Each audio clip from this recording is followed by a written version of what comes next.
स्वामी सर्वांना श्री स्वामी समर्थ. नमस्कार. मी रोहिणी परत एकदा तुमचं स्वागत करते.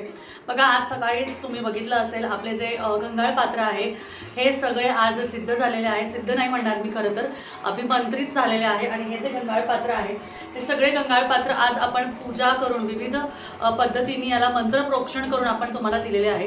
सगळ्यात महत्त्वाचं, याला कुठल्याही पद्धतीने आपण सिद्ध करत नाही. सिद्ध हा शब्द चुकीचा आहे, कारण सिद्ध करणे म्हणजे एखाद्या व्यक्तीला तेवढी सिद्धी प्राप्त असावी लागते तेव्हा ते सिद्ध होतात. पण सिद्ध न करून तुम्हाला मंत्रोपचार करून मंत्रप्रोक्षण करून शुद्धीकरण करून दिलं जातं. तर सुंदर असे आपले गंगाळ पात्र जे आहे ते अवेलेबल आहेत आता. आणि त्यामुळे ज्यांना कोणाला अजूनही बुकिंग करायची आहे त्यामुळे पटापट बुकिंग करा. कालचा व्हिडिओ बऱ्याच ताईंनी बघितला, आवडला, पण मी तुम्हाला एकच सांगते बघा, कालचा व्हिडिओ हा जो आहे ना हा फक्त आणि फक्त तुम्हाला, मला फक्त एकच तुमच्याकडे कळकळीची विनंती होती की ताई, आपल्या आयुष्यात आहे ना आपण खूप अडकलेलो असतो. आपल्या आयुष्यात घरातलं, मुलांचं, नवऱ्याचं, सासऱ्यांचं, सासूचं, घरच्यांचं, सगळ्यांचं मनापासून आपण करत असतो. आणि ते करत आहे ना आपण आपल्या स्वतःकडे लक्ष देणं सोडून देतो. आणि यामध्ये काय होतं, बऱ्याच ताईंचं म्हणणं असतं, ताई माझं लहान बाळ आहे, ताई माझं घरचं खूप गोष्ट आहे, त्यामुळे मला नाही जमत देवपूजा करणे किंवा वेगळं असं बसणं होत नाही. त्यामुळे कुठली सेवा असू दे, बघा साधी आपली ही धनलक्ष्मी कुंचम सेवा, मी साधी का म्हटलं हा शब्द पण तुम्हाला सांगणार आहे. ही आपली धनलक्ष्मी कुंचम सेवा असू दे, ही महालक्ष्मी आईची सेवा आहे. महालक्ष्मीची आईची सेवा करण्यामागे तुम्हाला एक छोटंसं कारण सांगते. आपल्या घरात पैसा, सुख, समृद्धी, वैभव हे सगळ्यांना हवं, बरोबर. तुम्ही घरातली गृहलक्ष्मी आहात. तुम्हाला वाटतं की माझ्याकडे छान छान साड्या असाव्यात, दागदागिन्याने आपण मडलेलं असावं, आणि त्याचबरोबर छान पद्धतीने आपल्या घरात सुद्धा कधीही 1 रुपयाची सुद्धा चणचण आपल्याला भासू नये अशा पद्धतीने आपण खूप कष्ट, खूप विविध पद्धतीने गोष्टी करत असतो की नाही? सांगा मला, कमेंटमध्ये लिहून सांगायचं की आपण प्रयत्न करतो की नाही. स्वतःला एक साडी आवडली की ती झटकीने घ्यायला यावी यासाठी आपण प्रयत्न करतो ना, की आपली आर्थिकरित्या गोष्टी जी आहे त्या चांगल्या वाढाव्या, नवऱ्याचा पगार वाढावा, त्याचबरोबर मुलं असतील, मुलगी असू दे, मुलगा असू दे, त्यांच्या पगारामध्ये वाढ व्हावी, छान नोकरी मिळावी, मोठं शिक्षण व्हावं, हे सगळ्यांना वाटत असतं. त्याचमुळे तुम्हाला कालच्या ह्याच्यामध्ये मी हे सांगितलं की हे सगळं करताना आहे ना, हे सगळं करताना खूप अडचणी येतात. अडचणी म्हणजे काय, तर सारखी अशी छोटी छोटी संकटं येतील, कुठेतरी अडथळा तरी येईल, कुठेतरी काहीतरी प्रॉब्लेम तरी येईल, कुठे काहीतरी अशा गोष्टी तरी येतील. अशा वेळेस ना त्या संकटांना मात करण्यासाठी आपल्याला एक सपोर्ट सिस्टम हवा असतो. आणि तो सपोर्ट सिस्टम म्हणजेच आपले स्वामी महाराज. आणि स्वामी महाराज हे साक्षात ब्रह्मांड नायक आहेत. आणि साक्षात ब्रह्मांड नायक यांनी कधीच आपल्याला असं सांगितलं नाही की बाबा तू फक्त माझी पूजा कर. आपल्या सगळ्या स्वरूपाची पूजा आपण स्वामींच्या स्वरूपात आपण करत असतो. स्वामी हे आपल्यासाठी ब्रह्मा, विष्णू, महेश सर्व आहे. तेच आपल्यासाठी तुळजाभवानी आहे, तेच आपल्यासाठी महालक्ष्मी आहेत, तेच आपल्यासाठी गणपती बाप्पा आहेत. पण तरीसुद्धा आपण विविध पूजासुद्धा त्यासाठी करायला हवी. आता सगळ्यात महत्त्वाचं कसं आहे, महालक्ष्मीची सेवा आपण करणार असेल, ऐश्वर, वैभव हे सगळ्यासाठी आपण महालक्ष्मीची धनलक्ष्मी कुंचम सेवा करतो. जी सेवा जी आहे ती आंध्रातली, तेलुगू इथली सेवा आहे आणि म्हणजे तेलंगणा इथली सेवा आहे. आणि त्यातली सेवा जी आहे त्या सेवेनी भरपूर, आजपर्यंत भरपूर, काल पण एक मी 2-3 रिव्ह्यू टाकले. माझ्याकडे रिव्ह्यू स्वतः 50 रिव्ह्यू पडलेले आहेत, म्हणजे व्हिडिओजमध्ये सेव्ह आहेत. पण तुम्हाला सांगते की हे जरी व्हिडिओज मी तुम्हाला पाठवले ना किंवा दाखवले ना, आपण स्वतःहून कधी अनुभव घ्यायचा हे माझं म्हणणं असतं. त्यामुळे सगळ्यात महत्त्वाचं प्रभावी कुंचम आहे, कारण ह्यामध्ये श्रीयंत्र आहे, श्रीयंत्राची स्थापना ह्यामध्ये झालेली आहे. आणि त्याचबरोबर श्रीयंत्र आहे म्हटल्यावर महालक्ष्मीच्या शक्ती स्वरूपाचं पूजन आधी होतं आणि मग महालक्ष्मीचं पूजन होतं. या सेवेमध्ये सुद्धा आपण विष्णू रूपाचं पूजन करतो, पण ही पूर्णपणे महालक्ष्मीची सेवा आहे. ही पूर्णपणे महालक्ष्मीच्या स्वरूपाचं पूजन आहे, कारण ह्याला लक्ष्मी म्हणतात. आणि धान्य भरायला आपण आधी वापरायचो. धान्य म्हणजे आपल्या घरातली लक्ष्मी, आपल्या घरातलं अन्न, धान्य, पैसा हे कधीच कमी पडू नये म्हणून आपल्या घरातली लक्ष्मीचं पूजन आपण करतो. पण तुम्हाला माहिती आहे की नाही, लक्ष्मीचं पूजन म्हणजे व्यंकटेश म्हणजेच विष्णूंच्या पूजनाशिवाय व्यर्थ आहे, म्हणजे अर्धवट आहे असं मी म्हणेन. त्याचमुळे तुम्हाला मी बालाजी गंगाळ पात्राची सेवा करायला सांगितली. आता सेवा करायला सांगितली म्हणून काही चुकीचं सांगितलं का ताई? सेवा करायला सांगितली म्हणून तुम्हाला काही वाईट सांगितलं का? अजिबात नाही. माझं म्हणणं हेच आहे, आयुष्यात चढ उतार, आनंद, सुख, दुःख हे येतच असतं. पण अडचणीत, जसं मी कधी अडचणीत असेल तर मी कोणाला हाक मारणार? स्वामींना हाक मारणार, बरोबर. तसंच आपणही आपल्या इष्टदेवतांना हाक मारावी, आपण आपल्या देवांची एखादी सेवा करावी. आता जसं सुरुवातीला मी म्हणत होते, बऱ्याच ताईंचं असतं की ताई आम्हाला पूजा करायला जमत नाही, आमच्याकडनं विविध सेवा होत नाही. म्हणून अशी काही सेवा जी असते ना, त्या सेवेनं ही आवर्जून केली जाते, की आवर्जून करायची असते. म्हणजे वेळ काढून ती केल्यावरच त्याचं समाधान मिळतं असं मला म्हणायचं आहे. म्हणून ती सेवा करून तुम्ही तुमच्या आयुष्यात भरपूर सुंदर अनुभव घेऊ शकता.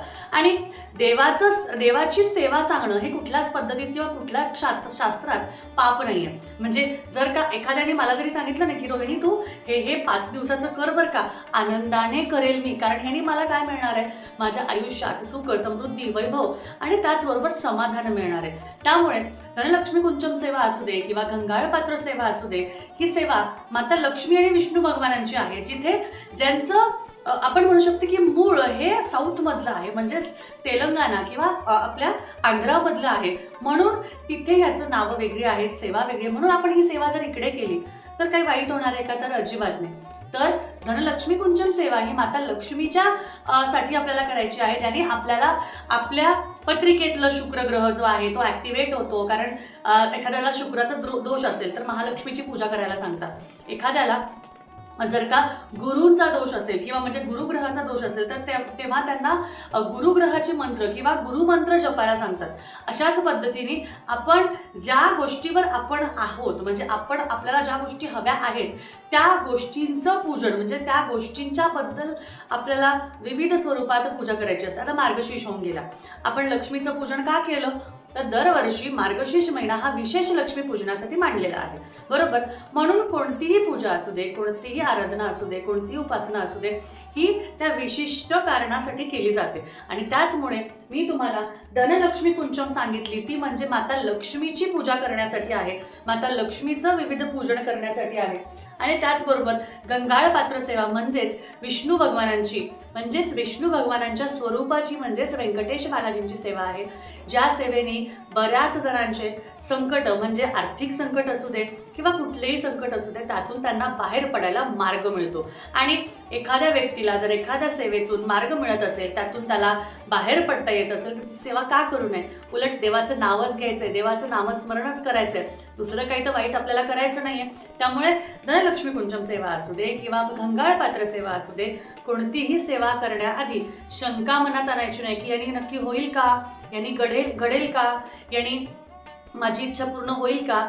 तर सगळ्यात महत्त्वाचं, आधी तुम्हाला स्वतःला सकारात्मकतेकडे ओढायचं आहे.